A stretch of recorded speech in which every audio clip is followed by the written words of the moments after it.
na namna hata hizo idea huwezi kuzidaka kama moyo haujatulia. Moja ya kitu maombi sahihi yanafanya, yanatuliza mtu, anakuwa katika hali ya utulivu.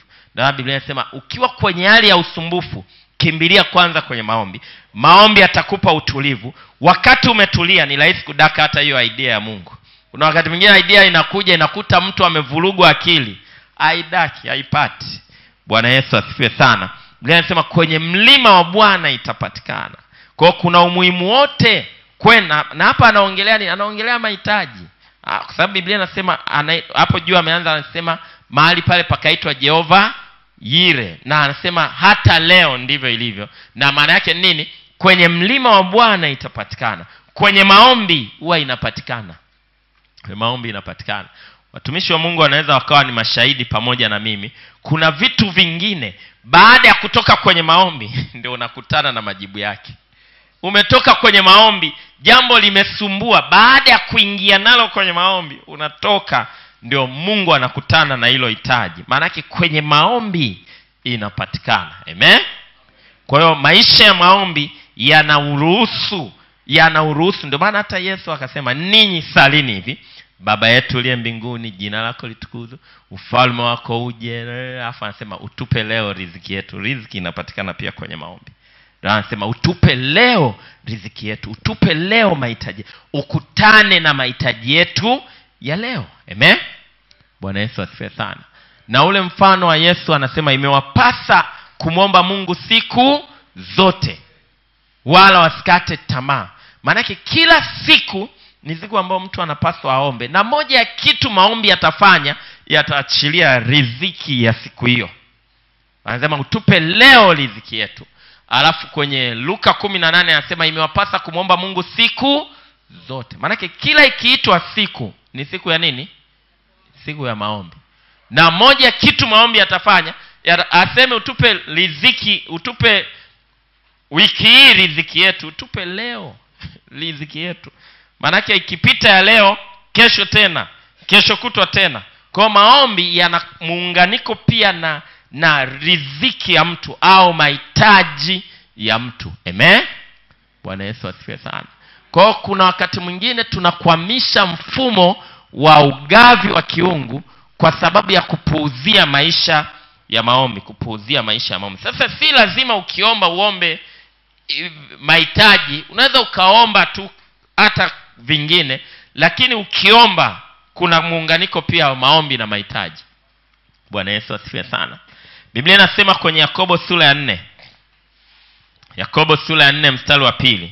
Anasema mwatamani wala hamna kitu, mwaua na kuona wivu, wala hamwezi kupata, mwafanya vita na kupigana, wala hamna kitu, kwa kuwa hamuombi.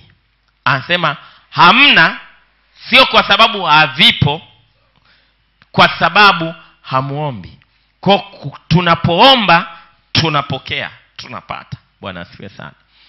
Kuna wakati fulani, ngoja niseme tu shuhuda. Kuna wakati fulani nilienda kuhubiri mahali fulani. Miaka ya nyuma ndio nimetoka kazini kama miezi kadhaa.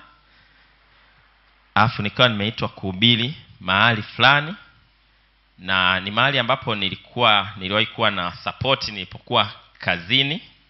Kwa kuna namna nafikiri walikuwa na assume ile status ilikuwa iko vile vile. Kwa hiyo nikaenda, nikafika pale, nilikuwa nina shilingi 10,000. Ni miaka mingi. Nilifika pale nilikuwa nina shilingi 10,000.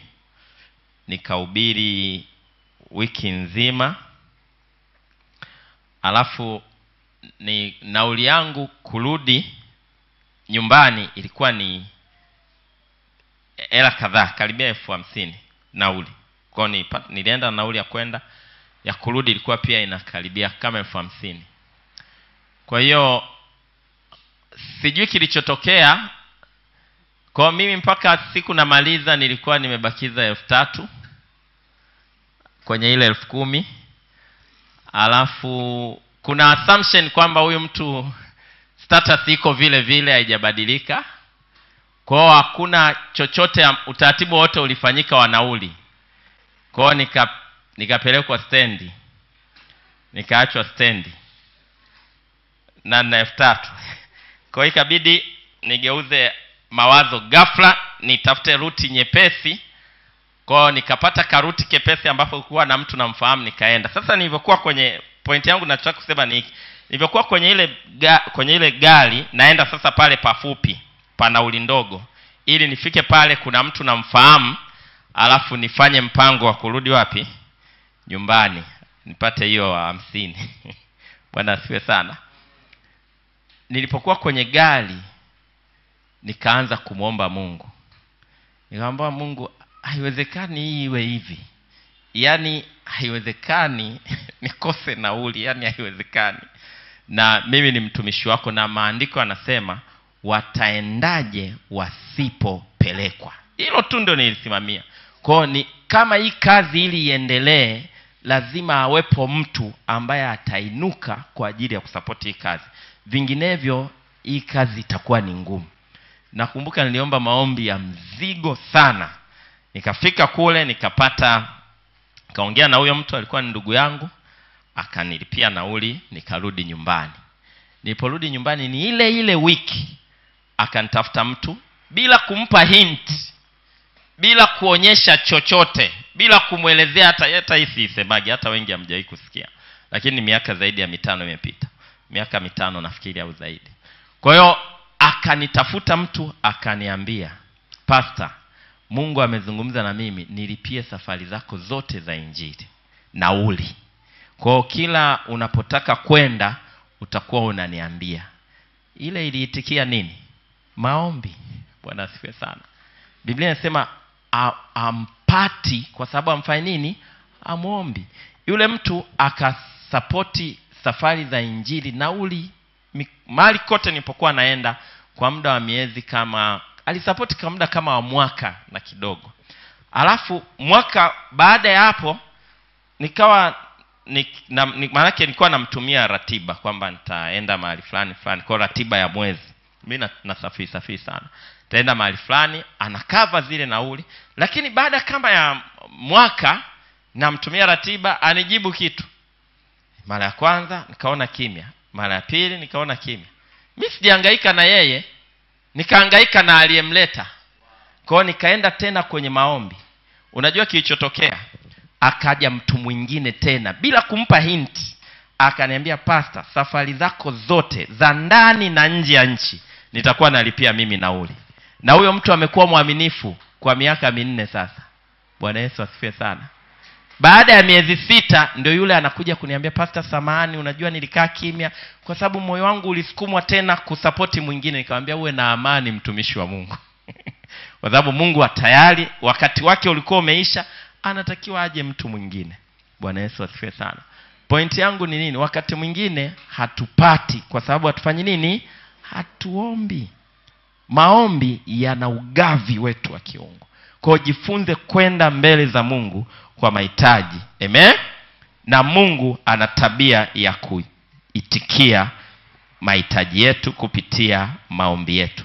Bwana Yesu asifiwe sana. Bwana asifiwe. Nina shuhuda nyingi sana ambazo zina connect maombi.